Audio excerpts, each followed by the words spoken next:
So I've brought some tools with me to teach the class in the blacksmith studio.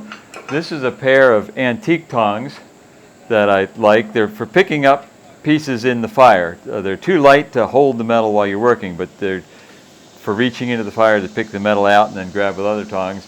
These old ones have this little decorative part on the end, which is totally unnecessary, but just something the blacksmith did that made them because it was fun to do and makes them fun to use. These two hammers are ones that I made and brought along. This one has a face chased in the front. This one is entirely medium carbon tool steel, and this one is old salvage wrought iron through the body with tool steel on the peen and the face that have been forge welded in to complete the hammer, because the wrought iron is a softer material. I'm Tom Latané, and this has been another episode of Tool Tuesday. Thank you for watching.